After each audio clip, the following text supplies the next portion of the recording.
This is the OTB Television Network, a service of Capital District Off-Track Betting.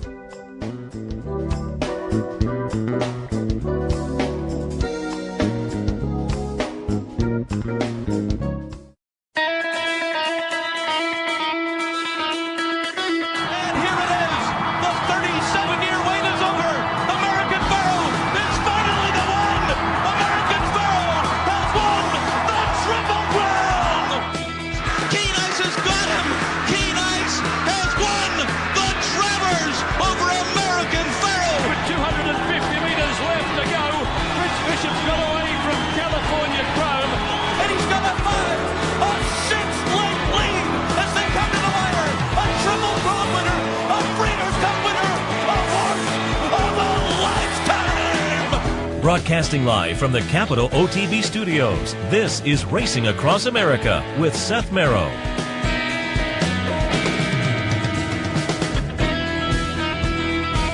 Good morning and welcome to Racing Across America on this Sunday morning. Seth Merrow in with Sully Crotty. Sully, good morning. Good morning, Seth. How are you? Well, I apologize for the late start. I had like the inch of ice on my way. I had like the 10-minute. I needed the chisel and the hammer to get out of my apartment this morning with the ice. But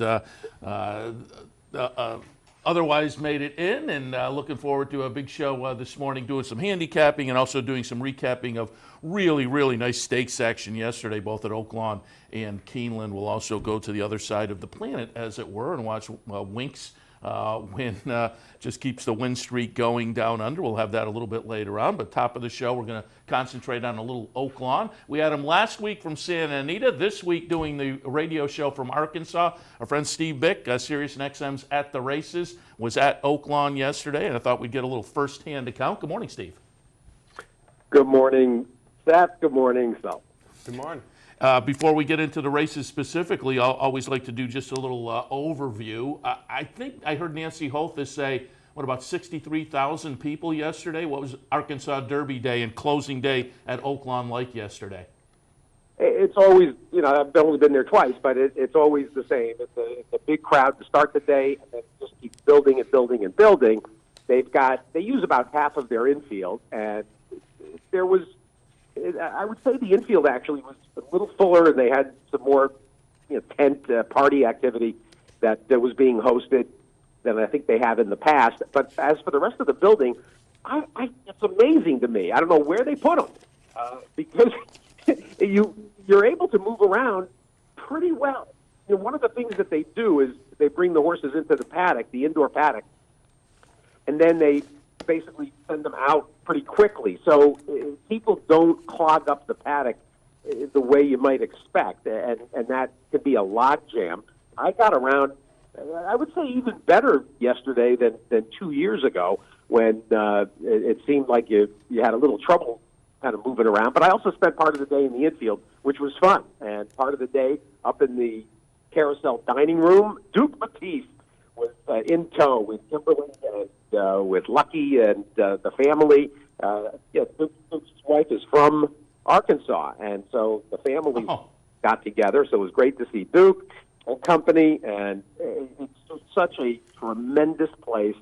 I really invite you've been. I invite everybody that has not had a chance to go to Hot Springs and to Oaklawn to take it in and make sure you include it. Particularly if you like Saratoga, you'll love it here as well.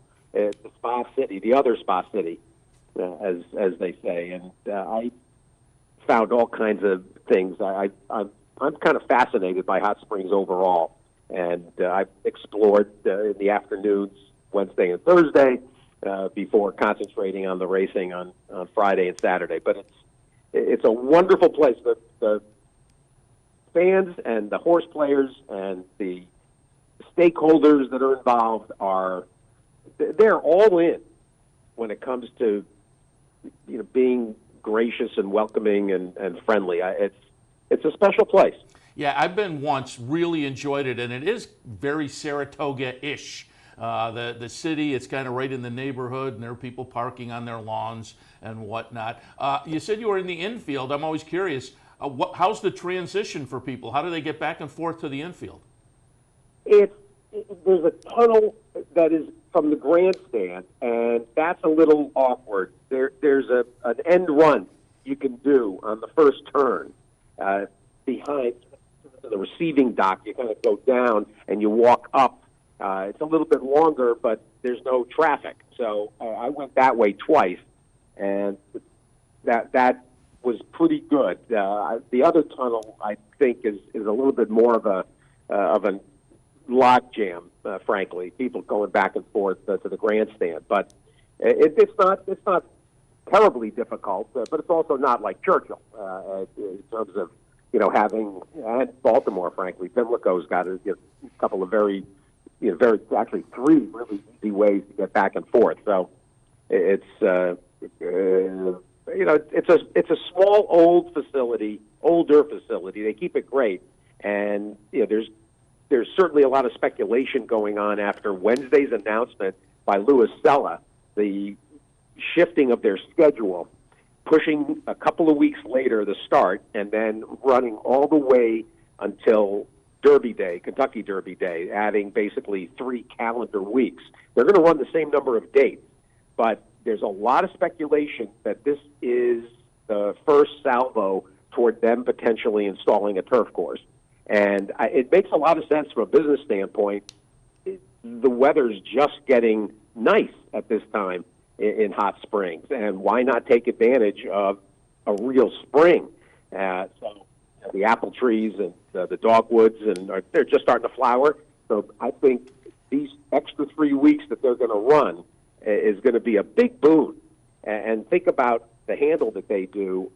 They're going to run live cards on Derby Day and Oaks Day, plus the simulcast business that they do there. It's a brilliant business move. I'm going to be interested to see what happens, because it's now going to conflict with some of the spring meets. But I kind of agree with you. And I think it's almost more the front end than the back end. I think it'll be a nice extra 3 weeks, but it moves them out of January. And January down there just has always been dicey.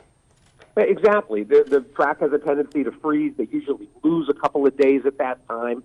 In addition, for those that are saying, oh, they're breaking tradition, no, they're not.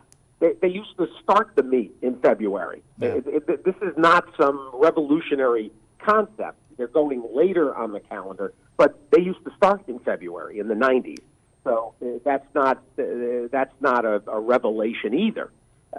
It's a very interesting place, and I talked to Dan Pipe, I talked to Alex Leblong. There's obvious issues to work out with Prairie Meadows and Canterbury and Churchill Keeneland, but let's face it, obviously there's no turf horses, number one, right now. So if you have a turf horse, you're going to ship your turf horse to Keeneland anyway. If you're at Fairgrounds, when Fairgrounds ends, this now gives you another option. If you don't have horses that are going to run at Keeneland, you can go run for the big purses with your dirt horse at Oaklawn for 6 weeks now. Canterbury and Prairie Meadows are going to have to make some adjustments, and the horses are going to trickle in there instead of having the big influx as of, let's say, next week. But everybody will adjust, and I don't think that this is the people that are saying, oh, it's going to destroy Prairie Meadows. Relax. It's not going to destroy anything. Yeah, I hadn't even thought about Fairgrounds, but you're right, because as it is, there are already some barns to take advantage of a few weeks right after the Fairgrounds meet, but that gives them some extra time. All right, let's jump into yesterday's racing, and we'll talk a little bit about that. We'll also go back to the Apple Blossom on Friday, but obviously highlight of the meet and the highlight of yesterday's card was the Arkansas Derby, Grade 1 event, mile and an eighth, $1 million, Derby points up for grabs, and Magnum Moon does it again. Magnum Moon's going to be the number 6 horse, take them all the way around.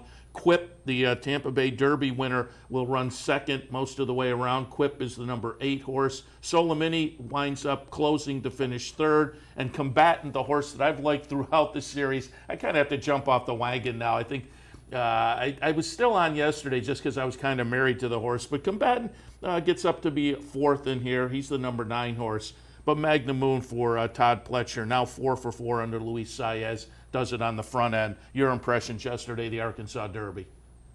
Well, start from the top. Magnum Moon continues to march toward Kentucky as the other fascinating Apollo curse horse. And other than him drifting out in the stretch, which I think will have people a little concerned. He did get out, but he was going fast. He closed fast.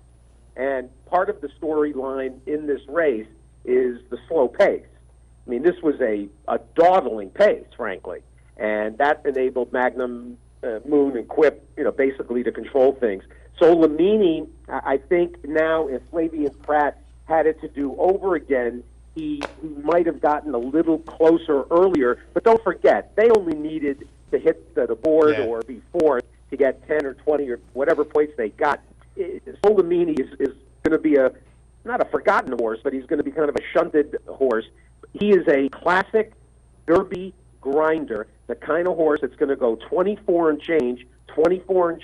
Horses like this do well in the Derby.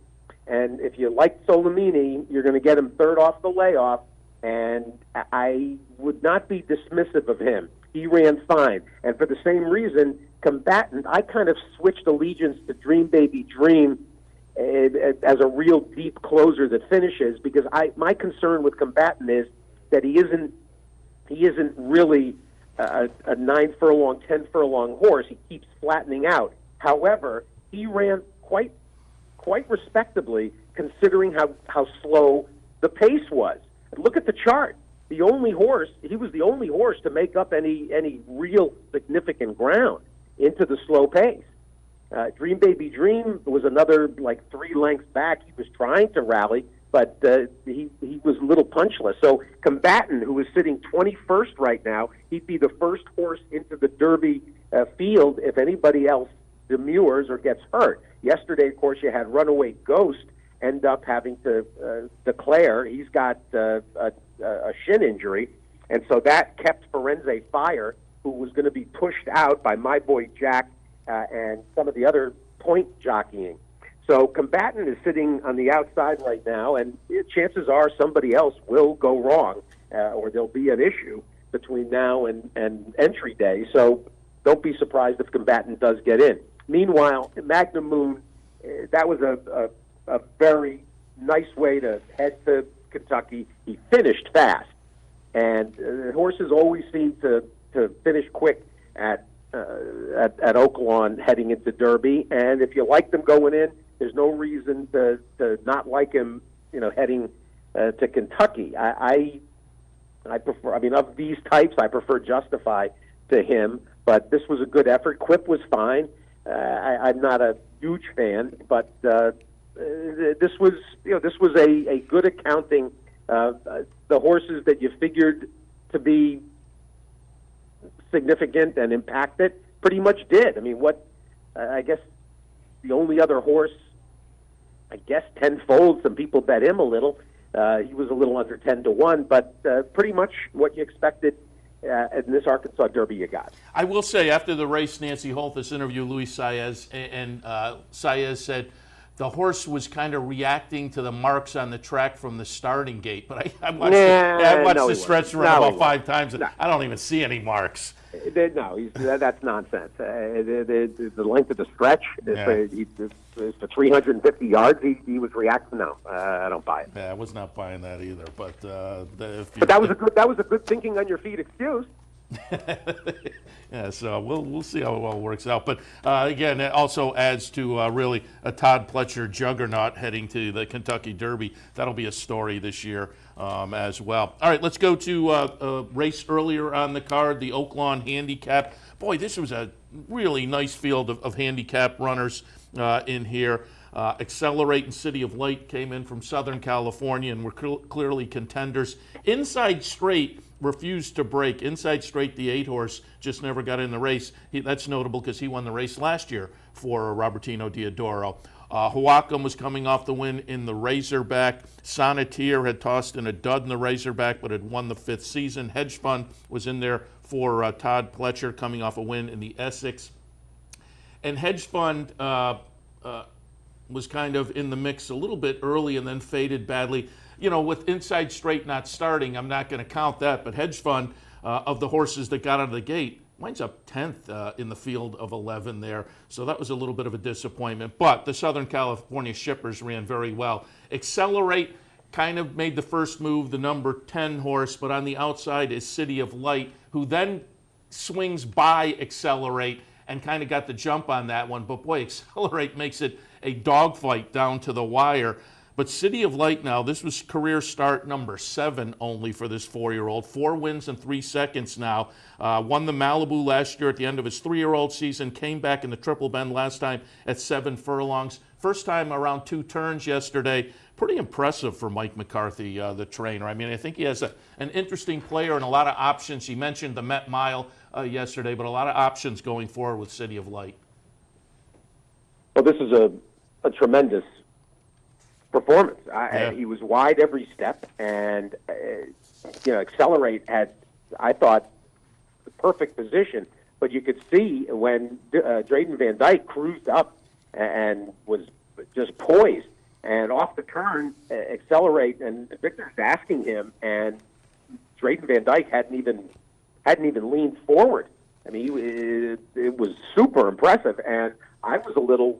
I mean, I used him, and was not going to ignore City of Light, but the fact that he was able to rate the way he did is a revelation. And Michael McCarthy, the trainer formerly known as Whitey, as we say, McCarthy has got to be really lauded for this. He was very confident on the stretch out. They couldn't get to Oaklawn for the Razorback, which was their intended vehicle. Instead, they stayed home. They garnered another grade 1 for him in that Triple Bend. I was honored to present him the trophy, actually, for the Triple Bend. And this is a big step forward. A 107 buyer for the two of them, and City of Light is going to be a major handicap player going forward. He's the sprinter with something extra, and he figured to be. He's by Quality Road. He's out of a Dahair mare, and McCarthy said all along he was going to take advantage of the one-turn opportunities, and that the horse would stretch out with a plum, and he did.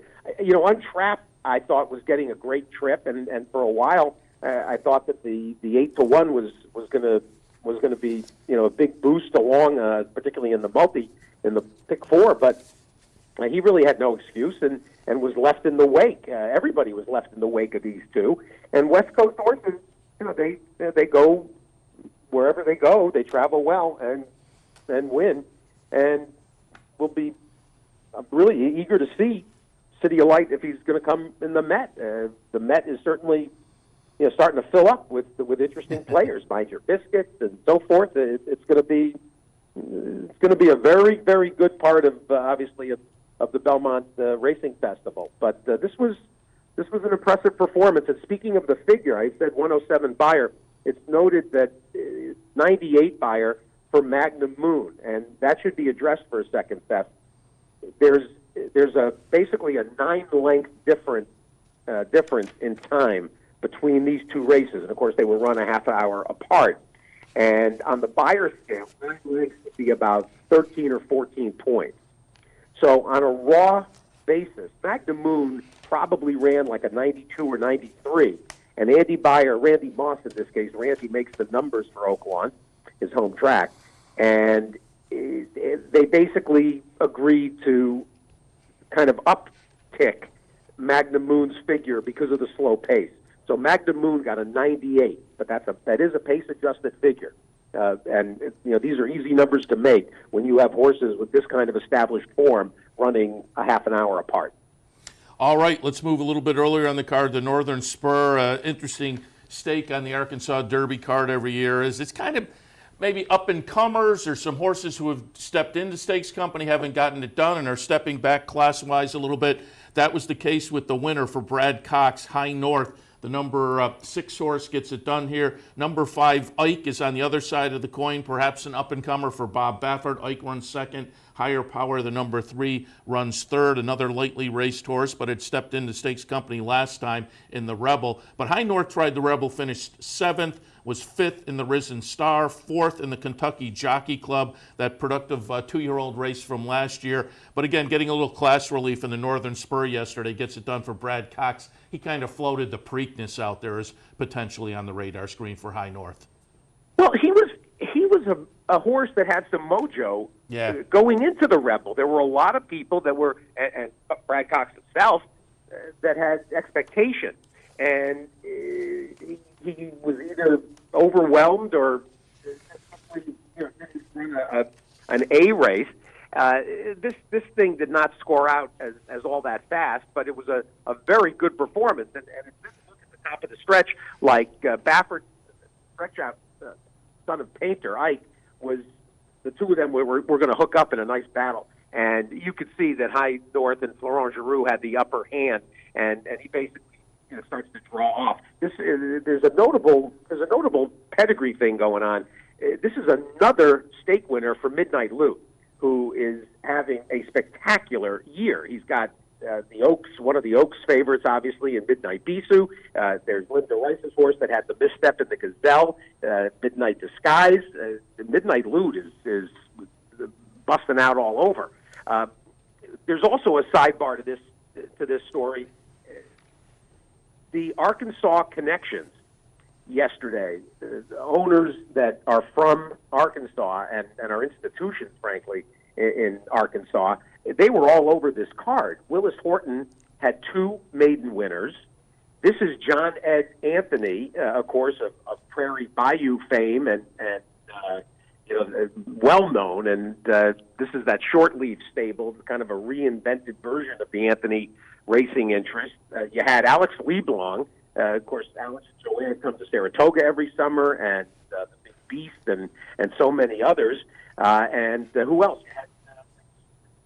The Lows, Bob and Luana Lowe, that won the Derby with Magnum Moon. So you had major Arkansas connections winning a lot on the day, and that kind of gave it a terrific flavor. And, we should also mention, in addition to this race, I don't think you're going to show the Count Fleet, but Ron Moquette. That was a nice performance by Whitmore, who, oh my God, he inhaled that field in about 3 jumps. He went from last to first. Yeah, he looked very good, and will certainly be a player in the sprint division this year. All right, before we let you go, Steve, a couple of minutes, but I wanted to go back to Friday, just get your impressions of the Apple Blossom. We'll watch the entire race here, and I'll tell people to watch number 5 coming out of the gate. Mike Smith said Unique Bella, the 1-5 favorite, kind of squatted as they came out of the gate, so got away a little tardy, but then Smith said she wanted to get right up into the mix, so she was rushed up a little bit. All of that took the toll as they came down the stretch, and Unbridled Mo, the number 2 horse for Todd Pletcher, coming out of a 4th place finish in the Royal Delta down at Gulfstream Park back in February, but Unbridled Mo gets it done on Friday afternoon in the Apple Blossom. Number 5, Unique Bella, 2nd, and number 3, Furiously Kissed, 3rd. What's your reaction? And what was the reaction of the folks there live on track on Friday afternoon? Well, there was a gasp. I mean, when she broke, and the call misinterpreted what happened. I mean, if you haven't seen the picture that Penelope Miller took of what was happening, they're very fortunate, Don Alberto and Jerry Hollendorfer, as far as we know, 48 hours since, that she was not hurt. The ground basically gave out from under her, and she splays her legs. And the picture that Miller took is unbelievable. I mean, she basically went to her stomach and then sprung up and got going, but she spotted the field 6 lengths, and all you got to do is look at the chart. Farrell ended up dead last, beating a pole. I mean, for her to stay on and after getting into the race and basically having to run hard for virtually 7 furlongs a mile. I mean, she ran all out. So, frankly, Unbridled Mo wouldn't beat her if they ran another 99 times. I mean, it's why you put them in the gate, and it's why we bet on them and all. But it was disappointing, frankly. I mean, you want a horse like that to be able to get her best chance, and it happens. I mean, absolutely. Horses blow the brake. You have the horses get tangled out of the brake. This happens a lot. If the horse, even if a horse is settled in the gate and standing like a soldier, when they go to jump, when the bell rings, that can happen. So that was a little, frankly, deflating.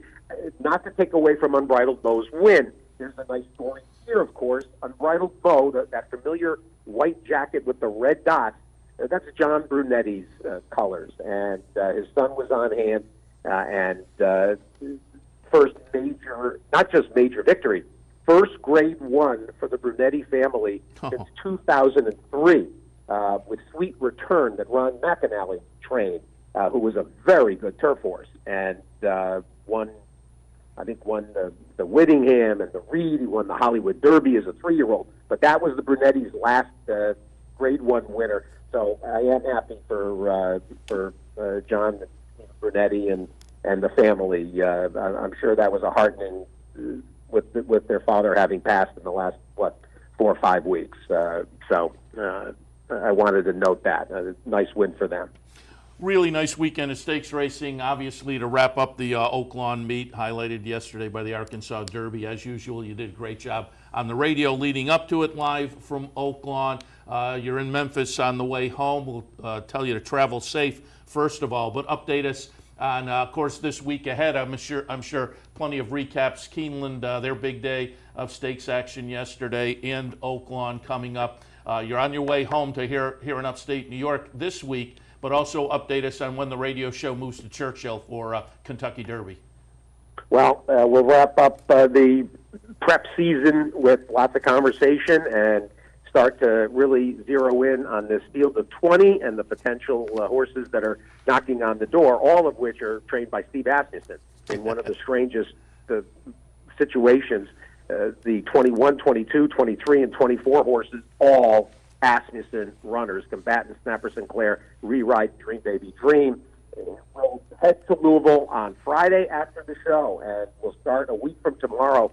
We'll start the 2-week run from Churchill Downs, always a highlight of the broadcast year, and we hope everybody's enjoyed the Magical Mystery Tour that we've been on, and hang on. This is as exciting a group of horses, other than Gronkowski, that we've seen assemble for a Derby. This is as good a field as there's been, as from top to bottom, basically, as I think a lot of people can remember. Yeah, were you with me that this 3-year-old season about a month ago, with this certainly with this last set of preps, has completely done a 180? Oh yeah, it had potential. There were horses that people were waiting for, and we kept adding that proviso that we got to see Good Badger come back. We got to see the Boldoro. We got to see all the the major 2-year-olds. Well, what's happened is the 2-year-olds. One of the interesting things about this, the 2-year-olds have maintained their form for the most part. You've had very few horses get sidelined. McKinsey and now Runaway Ghost. And you've had the emergence of these lightly raced players that makes this super intriguing. Fold in Mendelssohn's presence, and you've got a recipe for as mystifying a Derby as we've seen in a while. And you've got all the kinds of players in terms of breeders and owners and connections and trainers, and you've got such a nice variety of familiar names and the kind of horses that people like to rally around from all the various points on the compass that people like about Derby. So I think in terms of an assembly of 20 horses, this is outrageously good, and we're going to have a lot of fun these 3 weeks. It should be a tremendous thrill. And I do want to mention, and I know you're just getting started, but the word, of course, yesterday circulated that Bill Mack had passed on Friday night. And this Derby, there'll be a lot of people thinking about Bill Mack and missing his writing, and I wanted to add my voice to the chorus of readers and colleagues and contemporaries. And I had Bill on the show several times, and he was an absolute privilege to know, and he'll be missed terribly, as anybody that was on Twitter yesterday could see. I'm looking forward to having Tim Layden join us on the show next couple of days to talk about NAC, and there was like that shadow all day of Bill Nack. A lot of the media people saying, did you hear about Bill Nack? And it's very sad to see him pass. Yeah, certainly well known for chronicling the Secretariat story as well as covering just racing in general. Steve, appreciate the visit as always and the conversation. Again, travel safe. We'll talk again. Thanks a lot. Talk soon. Steve Bick, Sirius and XM's At the Races. Again, you get to catch up on all the recaps of the stakes action this weekend on the show this week, and then he moves on to Churchill for a couple of weeks of pre-Derby action. Check it out, not only Sirius and XM, but here on the network as well on the replays. We'll take a break. When we come back, Sully and I will delve into some of the other stakes action from yesterday, as well as some handicapping for Sunday afternoon. Stay tuned. Dirty windows? Don't do it yourself. Call Clean Image, your window cleaning professionals, and enhance the look of your business or home without the worry. Clean Image pledges nothing less than 100% customer satisfaction. It's guaranteed. Homes, offices, bed and breakfast, vacation homes, and more. Clean Image has cleaned them all. Carpet and floor cleaning, pressure washing, and janitorial services are also available. Call today, 446-1397. That's 446-1397. Online at clean-image.net. You know and make better decisions, better choices, to know how to connect the dots. In horse racing, knowledge is a powerful tool, but not the only tool. Race results and replays, past performances and live streaming, wagering from all your digital devices. These too are important tools, and you'll find them all right here at Capital OTB. Capital OTB. Become a better horse player. In a recent study of some of the top online wagering sites, Capital OTB won big in total player rewards, far surpassing some of the best-known wagering sites in America. While other rewards programs simply offer you points redeemable for gift cards, Capital OTB's rebates are paid to you in actual cash. Plus, Capital OTB gives you full and immediate access to your money. So if all you're getting now are points and gift cards, join Capital OTB Player Rewards today and get cash back. Visit CapitalOTBBet.com and sign up today. This is Racing Across America with Seth Merrow.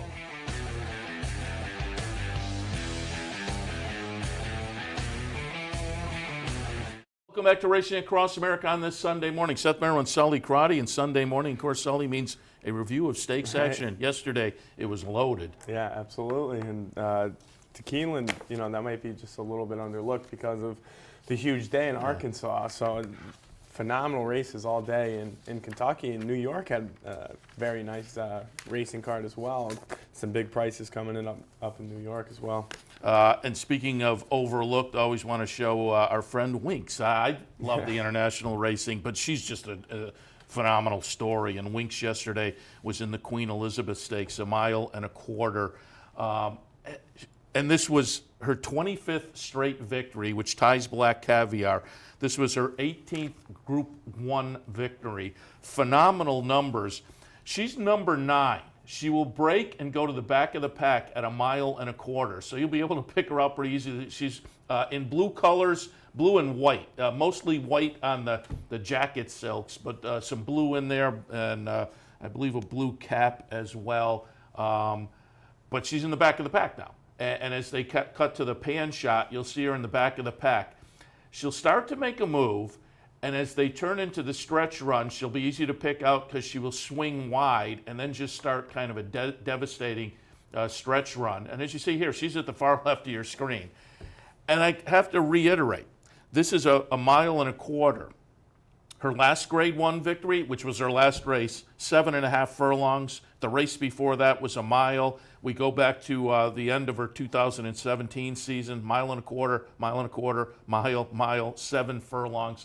Sully, you just don't see that kind of do versatility anything. from horses. I mean, sprint to a mile and a quarter, and she runs away with this. Yeah, she really is something special. She really is unbelievable, and I have never seen in my lifetime you could put a horse anywhere on any distance, in any kind of race, and still wins very impressively. And the one thing I could say in my lifetime I've seen is Zenyatta. Zenyatta was the same distance, if not just a little bit off from her normal distance. This horse, as you said, is sprinting, then going routes, and it's just unbelievable watching her pick everybody off. She goes wide here. You can see her. She's widest. They'll turn into the stretch. And the last race was a kind of a close finish. But again, that was 7.5 furlongs. At a mile and a quarter, she seems to excel here and just she'll kind of turn on the gear and pull away. And again, big crowd at Royal Randwick yesterday. She's also got her own Twitter account, and folks follow her that way in her exploits. I mean, just look.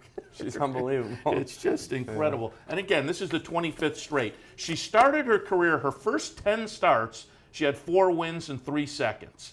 But after those first 10 starts, she started this march to 25 straight victories, 18 Group 1 victories, and I'm just looking here because I have the PPs. She has won, and I looked up, she's won 16.5 million Australian, which on the conversion is about $12.5 million in earnings in U.S. money. 29 victories in 35 starts overall, but 25 straight. And that was yesterday at Royal Randwick. I'm having trouble with that, in the Queen Elizabeth. And again, just wanted to show that because, again, that could float under the radar too. But that's the nice thing about the internet. Now you can follow these international races and stories like that. I remember the last time she raced, I think it was almost midnight here on Friday That's right. night.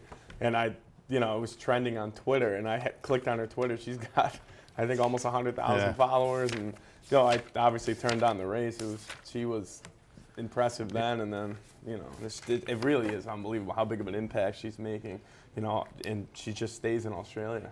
Yeah, they were talking about Royal Ascot, but I think they put the kibosh on that, which I don't blame them. I mean, it's... If it ain't broke, don't fix it, right? Yeah. I mean, there's plenty of money available down there. She is not taking on tomato cans. She's won the Cox Plate. She's won some of the biggest races in Australia. And so I don't really blame them for, as you say, if it ain't broke, don't fix it, and certainly flying halfway around the world. It would have been fun. And I don't know whether they've totally ruled it out, but I think I read a few weeks ago that that was probably not on the agenda. All right, let's go back to some of the racing here in the States yesterday. Let's go over to Keeneland, the highlight of the day yesterday. On a really nice card that had a number of races, and we'll look at those as well. But the Grade 1 Jenny Wiley was worth $350,000, mile and a 16th on the grass. I put 4-Star Crook on top, coming out of the Hillsborough win at Tampa for Chad Brown. We talked to Chad Florida Derby Day. He said he was going to try this Grade 1 with the New York bred 4-Star Crook. 4-Star Crook's the number 11. Will wind up a decent second in here. Kind of faded after leading early, faded and got to the back of the pack and then closed nicely. But it's the other Chad Brown runner, Sister Charlie, the number 7, winning at 3-1, winning pretty easily. 4-Star Crook second and Off Limits third. What does that mean? It means a Chad Brown triple worth $54 for 50 cents. So a nice performance by Chad Brown there. Donna Bruja was the favorite at 5-2. Donna Bruja ran 5th in the field. But again, Chad kind of loaded, it seems like, coming out of this one with the fillies and mares on the turf.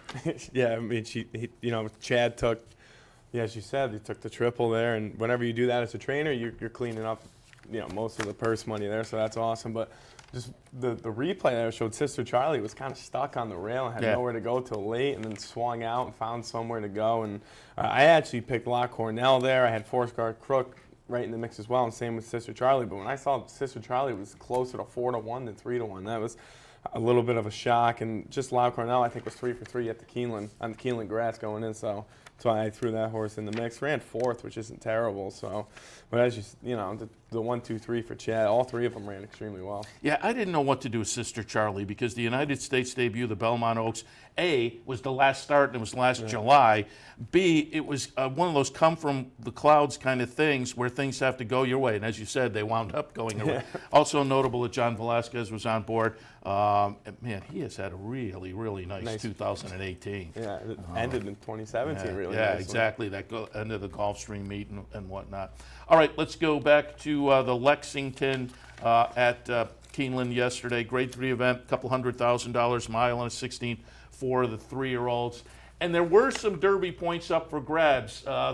This last round, most of the Derby point races were worth 100. This was worth 20, and it was just probably going to kick somebody up who already had some points and maybe was on the bubble. One of the horses that fit that was My Boy Jack. With the 20 points yesterday, my Boy Jack safely moves into the Derby points top 20. My Boy Jack's the number 12.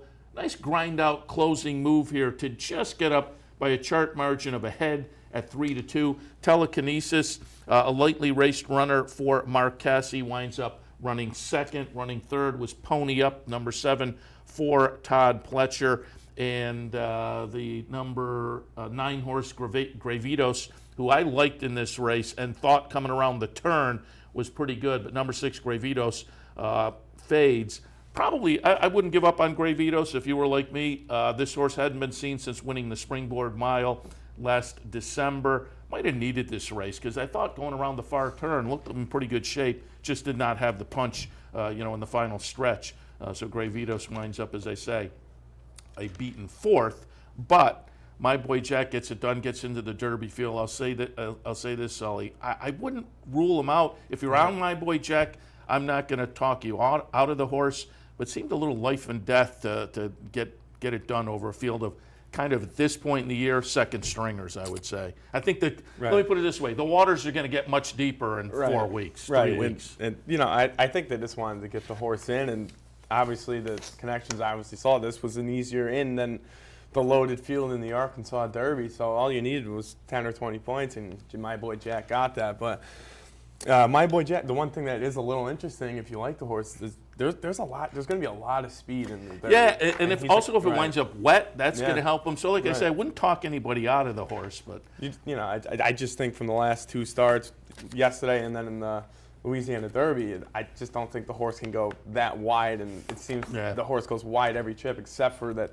Oaklawn up the rail when it was sloppy out. So, it's going to be a lot of speed in the Derby, so maybe a nice little closing kick here. If Combatant gets in, My Boy Jack does have a closing kick, and hopefully Combatant finds a way to get in. It's going to be tough, but if you like the horse, stick with My Boy Jack. Yeah, it was a nice performance to do what he had to get done, and as I say, got the points, moved to number 14 now, so safely in with the points he earned yesterday. Also wanted to show the Giants Causeway yesterday, a little turf sprint stake, but it was notable because it was the seasonal debut of Lady Aurelia, the Wesley Ward runner that had won 5 of 8 in the career, including some wins over in Europe at Royal Ascot. Came back from Ascot last year to kind of disappoint in the Breeders' Cup Turf Sprint. This was the comeback effort, the seasonal debut for a now 4-year-old Lady Aurelia. It's Stone Street, it's Wesley Ward. Lady Aurelia is the number 8 horse.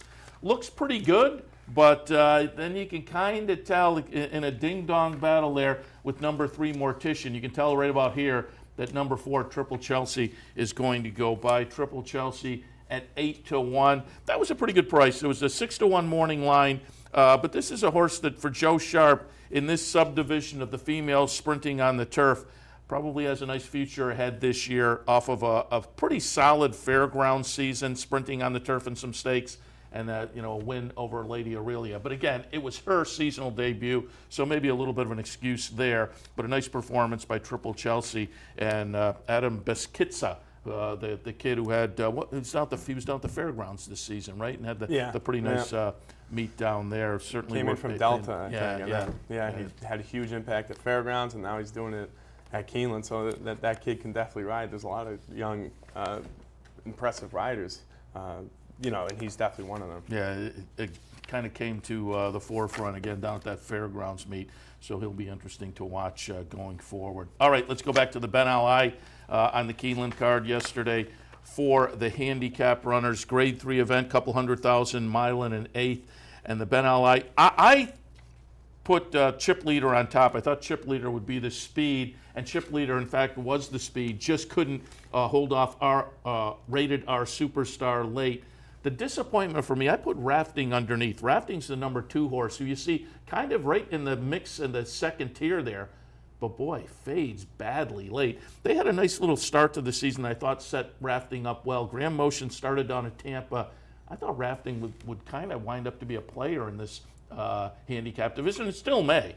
But boy, that was disappointing yesterday. Rafting winds up last in the field of 7. But a nice performance by Rated R Superstar, Ken McPeak runner, who was live and I had in the mix, does go by the early leader, Chip Leader, and then Guest Sweet runs 3rd. But again, our Rated R Superstar, about $400,000 in the bank right now, had been racing down at Oaklawn, and I said it yesterday. Rated R Superstar, 6-1, so it's not a huge long shot. But I said it yesterday. For years, I've talked about horses coming out of Oaklawn after their meet and going on to other venues. It just seems the Oaklawn surface gives horses fitness. I was a little leery of that angle this year because last year, Sully, it didn't hold up as I watched. But over the past couple of days, it seems like some Oaklawn shippers have done all right. So I may be back on that angle again this year. I mean, absolutely. And a lot of shippers from other tracks, like another example of that would be all throughout the championship meet at Gulfstream, the horses would come down from Toronto and Woodbine and run huge at some nice prices. And we're seeing that again with Oaklawn going to Keeneland. So, you know, the connections know where the horses fit in. And obviously, Rated R Superstar, you know, was really wide on that turn as well and still looked like it had a lot left in the tank. Javier kind of switched leads maybe once there and didn't really take the whip out. But that, as you know, I thought Chip Leader was going to be tough to beat in that race, but that was a nice win for Ken McPeak, who I believe that's his first win at the meet, if I'm not mistaken. Maybe grabbed one earlier last week, but that was nice to see. And Javier's riding extremely well at Keeneland. Again, those are players in the handicap division. We'll see where they go next. Sprint division, we mentioned it earlier. Steve Bick mentioned Whitmore. I did want to show that just because, again, in the Count Fleet yesterday at Oaklawn, it was a select field of 6, but we had Nancy Holthus on yesterday. I said you could make a case for probably 5 of them in here. Winds up to be number 4, Whitmore, who seemed to be the logical player coming out of the win in the Hot Springs last time with the 102 Buyer. This was the 6th win in 9 career starts over the Oaklawn Strip for Whitmore. There you see him closing the number 4 horse to get it done at 4-5. Running second, Wilbo. Win Time runs 3rd. But boy, Whitmore, 9 wins coming into it and 17 career starts, so he's now 10 for 18. He's won over $1 million. Did well at Oaklawn last year. Went on to get a little sprint stakes race, Preakness weekend at Pimlico. Then went on and tried the True North before finishing 3rd there. Ran in the De Francis, the Phoenix, and wound up disappointing in the Breeders' Cup Sprint. But clearly, this was a player in the sprint division last year. Will be one again this year as well. And the sprint division is just a lot more impressive and competitive this year, as we saw over in Dubai 2 weeks ago. I mean, XY Jet is a great sprinter, and then Roy H. We know what Roy H. can do. So the 3 and up division sprinting is it's really competitive. And City of Light can go either way, obviously. Right. They got all kinds of options with him. And the Met Mile is one of those hybrids where you get some sprinters and you get some horses like City of Light who can go either way, and then you'll get some horses who will try to cut back a little bit too. So the Met Mile is shaping up to be. The Met Mile is going to be great, and one horse we haven't talked about yet that's going to run. That was really impressive on Memorial Day that they're aiming for the Met Mile. It's Army Mule. Oh, yeah. He was very impressive. And Todd said they're aiming for the Met Mile, and that's going to be a very nice race. That was probably the most impressive performance of that day anywhere. Oh, yeah. And a lot of folks were saying, you know, the horse has some, and clearly does. There were some physical issues because the very lightly raced a 5-year-old, I think, but very lightly raced 4 or 5-year-old. But it seems like maybe it was something earlier in the career because now he's stringing some races together. So he may be over those issues. We'll see as this year progresses what kind of spacing we get. But, I mean, if the health issues are behind him, then he becomes really dangerous. yeah, that's going to be an exciting weekend at Belmont, especially if all those names go to the Met Mile. Yeah, it'll be a lot of fun. All right, let's take a break. We'll come back. We'll do a little handicapping for Sunday afternoon. Last week's handicapping went pretty well here on the program. We'll see if we can continue the trend on this Sunday afternoon. Stay with us. We'll be right back.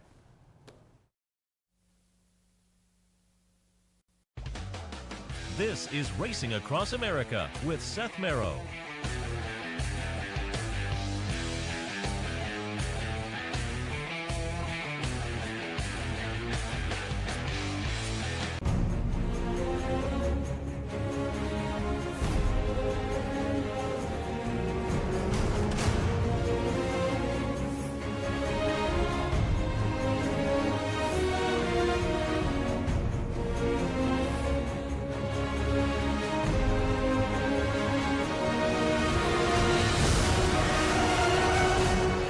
Sign up today for Capital OTB's handicapping series and plan your trip to Las Vegas.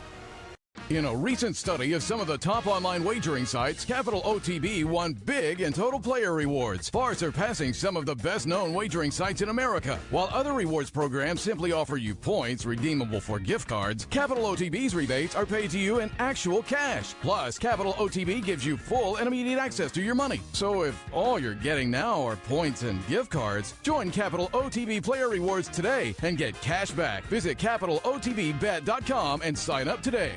Funding your Capital OTB Bet account is as easy as 1, 2, 3. 1. Easy Money. Clearly the fastest and easiest method of depositing funds into your account. Make deposits or withdrawals in just minutes. 2. Green Dot Money Pack. Gives you instant access to your funds. Green Dot Money Packs are available at thousands of retailers nationwide. And 3. MasterCard Visa. Simply click on the link from the funding page, enter your account information, and fund your account. CapitalOTBBet.com. Log on today.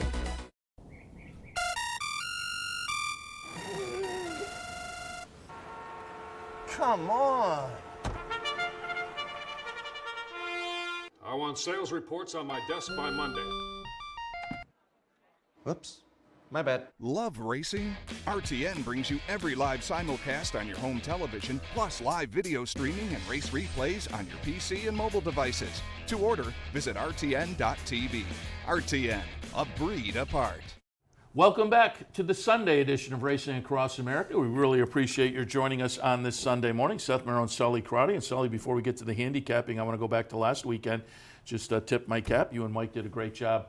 Wood Memorial Day down at Aqueduct, the live cut-ins during the afternoon. Give us the highlights. Yeah, it was a great day, a lot of fun. It was a good crowd, and Naira treats us well. They hooked us up with when we went for Cigar Mile, we were in the press box, and then the press box was kind of full with Dave Granning with the DRF and some Blood Horse as well, and Equidaily. But they set us up with our own office right next to Larry Colmus, in between Larry Colmus and the stewards. Oh, nice. So we were overlooking. It was great. And the last race, there was a steward's inquiry with Vino and Tice, so I kind of ducked my head out and see what they were doing. They saw me and closed the door. So it was.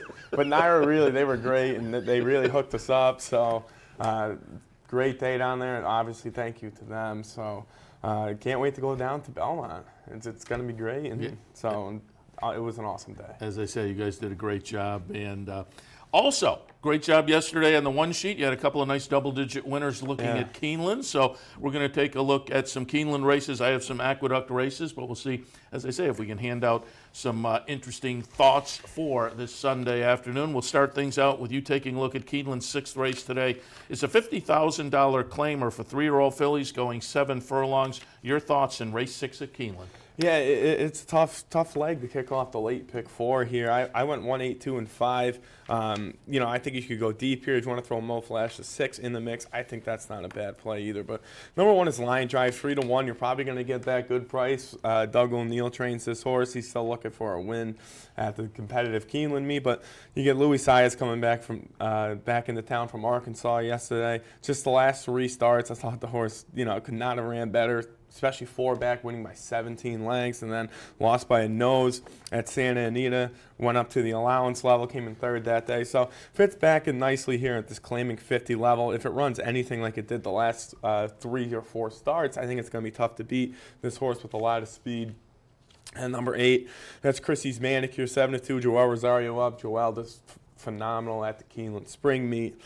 Horse race against Line Drive last time out, came in second by a head. So you get a switch of the jockey to Joel from Rafael Bejarano, also coming in from out west. So if you like Line Drive, you're getting a nice price with the 8. So that's a nice little exacta with the 1-8. And the 2 is a little bit of a price. That's Waukee Patriot, horse that raced against some solid horses, racing against high allowance races and some stakes company as well. I didn't think ran bad. Tried to play Catch Me If You Can at the fairgrounds at the stakes level there, and really came, I thought, was an okay 5th by 4 1/4. So he's raced against some nice horses as well down at the fairgrounds. Ran huge at Kentucky Downs, I thought, in a competitive field earlier on in the career, and then came to Keeneland, came in 4th in the fall as well. So that's a nice play at 10-1 underneath. But a very competitive kick off the late pick 4. I went 1, 8, 2, and 5. Moving on, Seth's going to take a look at Aqueduct, race number 7 at Aqueduct. It is the Misdirection. This is for 3-year-old fillies sprinting 6 furlongs on the turf. And I wondered, with our weather up here, how the weather would be down there if we'd stay on the grass. I pulled up a couple of Twitter accounts.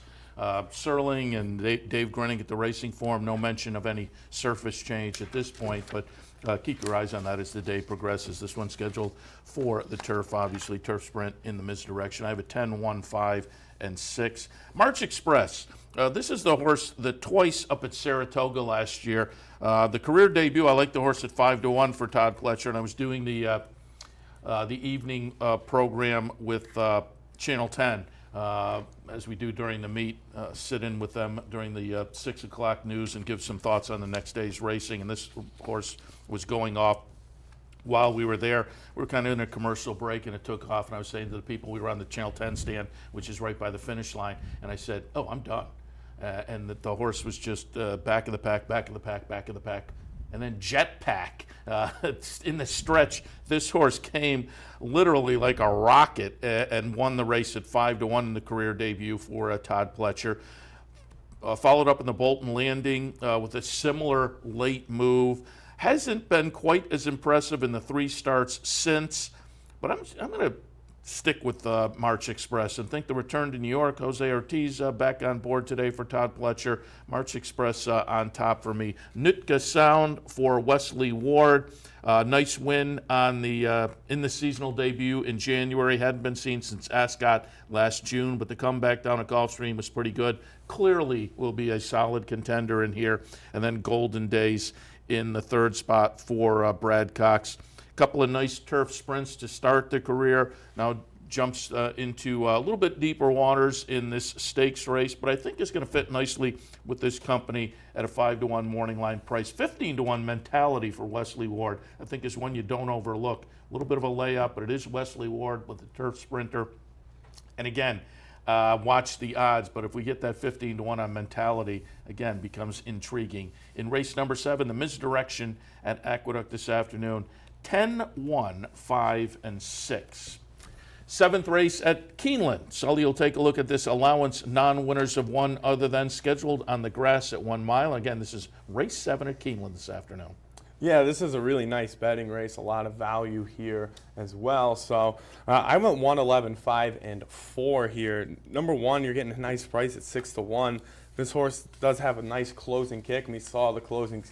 A little bit of closing horses win yesterday and Friday, so hopefully that trend continues today. But you get Joel Rosario up for Michael Matz, and a little bit of a layoff since February, winning 20% for the connections there. But this horse at Gulfstream should have won twice, since coming from the Keeneland Fall Meet, where the horse ran okay, a nice second. But lost to Queen Jill, who I think was 45-1 that day. Did nothing wrong, just really couldn't get to the wire, ran out of racetrack coming home at a nice price. And then did actually win last time out at Gulfstream on a firm turf course going a mile. So again, this is just a horse, I think, if the time fractions are a little bit slow up front, which they have been route running on the turf course, this is a horse that can make up those times. This horse closed at Keeneland with a 50.5 last time, going a mile and a 16th last time the horse raced here. I also think the experience running on the Keeneland track may help this horse with only one other horse in the field having the running on this track. Number 11 is Phantom Opening, 6-1 as well, so that might be a nice exact 111 there. Number 11, Chris Landeros is up. A horse, again, that does have a little bit of a closing kick, and we saw that the last 2 starts. A little concerning, 3 starts back, was 9 lengths off, came in 7th that day. So I think it needs to revert to that last effort last time out, going the mile distance at Gulfstream. Pretty quick fractions there. Closed okay, I thought. Made up a lot of ground. Came in 4th that day against Pat M's Image, who had a nice championship meet down in South Florida. And then number 5, another horse that raced against Pat M's Image, came in 2nd by a half a length to Pat M's Image. Miss O'Hara was also in that race. Miss O'Hara was in some stakes company over the last couple weekends.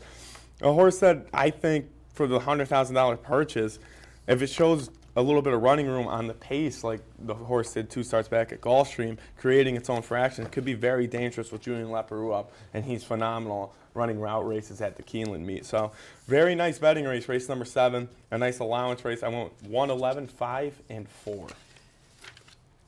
Race number 8 at Aqueduct. It is the Top Flight Invitational. This is for fillies and mares, and they're going 1 1/8 on the main track. Yeah, I thought I'd take a look at the 2 stakes today. And this one, I'm kind of master of the obvious here, but 5, 6, 1, and 4. I put Blue Prize on top, 8 to 5 on the morning line. The race 2 back in the Fall City at the end of 2017, the end of this horse's 2017 campaign. Very nice. The comeback at Oaklawn wasn't necessarily impressive, but again, it was the Azeri. More importantly, it was at Oaklawn. And as I say, I may be jumping back on the bandwagon after last year being a little bit disappointed by that Oaklawn to anywhere else move angle. It seems so far to be doing okay with a super limited sample, but this one coming out of the Azeri down at Oaklawn, had been training at Tampa a little bit earlier this year, but I just like the scenario and the setup, and again, going to that race 2 back. Blue Prize on top, Vervesdale in the 2nd spot, finished behind Martini Glass last time in the Royal Delta, finished 3rd behind that one, but I think was flattered by Martini Glass's subsequent performance. 3rd in the Go for Juan to end the 2017 season. Little bullet workout, just what, about 2 weeks ago, week and a half ago, down at Palm Meadows for Barclay Tag. Vervesdale is actually the favorite on the morning line. I will be interested to see which way the betting public goes. Vervesdale 6 to 5, Blue Prize 8 to 5. I have them flip-flopped. They do look like the 2 that are most impressive, however, in here. Probably goes through them, and the 2 you can probably rely on your pick plays, the horizontals. Crimson Frost in the 3rd spot, Frostwise with some early speed, also ones that you may consider if you're looking for a little more value. In the Top Flight, I have it 5, 6, 1, and 4. Finally, race number 8 at Keeneland. It's an optional claimer, $100,000 tags, a C condition, 3/4 of a mile. And I'm just looking with 100,000. Yeah, no, there. I looked to see, is anybody in for that tag? Oh, wait, Vici. Vici is in for the tag, the number 1 horse. So if you want to dip in, get a little spare change, you can pull a horse out of a very nice optional claiming race down at Keeneland. But what are your thoughts, Sully, in race number 8? Yeah, I think it's going to be tough to beat Recruiting Ready, but I'm going to take a shot here with the number 3, Dan, the go-to man, the 3 horse. With, this horse going out for John Ortiz. He's only had he's 74 starts so far in this 2018 racing season. He's winning 15% of them. They take the blinkers back off after experimenting with them on. This horse is just going to play a catch me if you can. I'm excited to see how this horse does sprinting with all the speed it has. Cutting back from the mile to 16, takes the blinkers off. So I'm excited to see that. Already has a win over this Keeneland surface as well. Nice bullet workout on March 9th for this horse, and raced okay. 2 starts back in February. Taking the blinkers off is definitely going to help. Recruiting Ready in the 2nd spot. I think it's going to be tough to beat this horse. This horse is raced against XY Jet, Jaguar Paz, Giuseppe the Great, American Anthem, Sonic Mule, Guanavera. So this horse is raced against much better than in this field. The one thing is this horse is going to try to play a little catch me if you can as well. Has done that, but then faded to come in 3rd a couple times. But those were against some big names. It's a 2 Recruiting Ready. And number 1 is up for $100,000. As Seth said, that's Vici. A horse that's 8 to 1 right now. A lot of speed for this horse as well. The one thing I would put a little bit higher on, this horse showed a lot of, I thought, guts last time at Tampa Bay on the on the grass with a little bit of a closing effort there as the favorite. The horse has really never done that. Didn't really get off well, and it was on the rail the entire way, so that's encouraging. This horse is on the rail again, switching back, sprinting on the main track. I think is a nice move, especially from what we saw 2 starts back at Tampa Bay. We saw the horse sprint on the grass at Saratoga, coming in second twice with Gerard Ortiz, taking some money. So this is a nice play, I think, going back to the main track with Brian Hernandez up.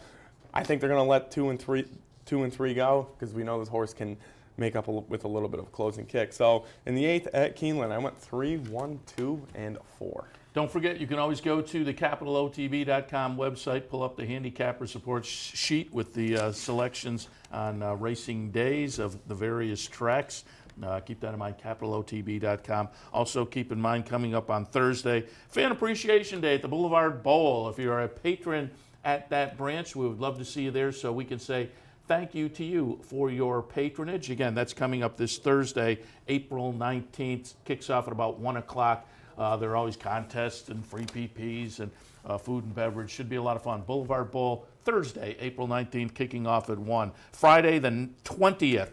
The bankroll returns here to the Clubhouse Racebook. Our friend Brian Nadeau, who also was at Oaklawn yesterday and is on his return trip today. He'll be back in town by Friday, and he will have the bankroll here at the Clubhouse Racebook, 711 Central Avenue in Albany. We would love to see you down here. Toss your name in the hat. See if you get selected to the team. Folks also selected online, and there's more information about all of that at CapitalOTB.com. Coming up on Saturday, the 21st, a $100 Knockout Challenge online contest focusing on Woodbine. Again, that is coming up this Saturday, the 21st. More information at the website. And another Fan Appreciation Day Saturday as well. That one at the Hudson branch kicks off at about noontime in Hudson. Again, give us our chance to say thank you to you for your patronage. Swing on by Saturday, the 21st at noon, Hudson branch. Oh, I just got reminded in my ear.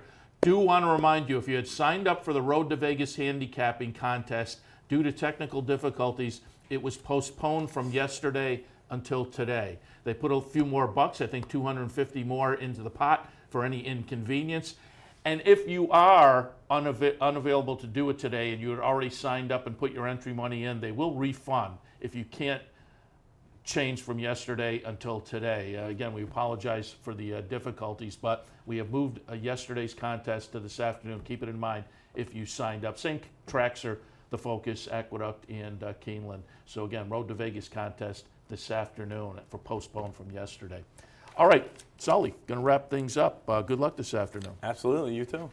Nice racing this afternoon. I'll be back in a little less than 2 hours with OTB Live for Sunday afternoon, concentrating on some of that racing from across the country. Aqueduct, Keeneland, Gulfstream we'll look at, and also on the sulky side, Saratoga Harness on Sunday afternoon. So all of that in the mix coming up, as I say, about an hour and 45 minutes. Hope to see you then. Glad you joined us this morning on a Sunday edition of Racing Across America. Seth Merrow, Sully Crotty, thanks again. See you next time.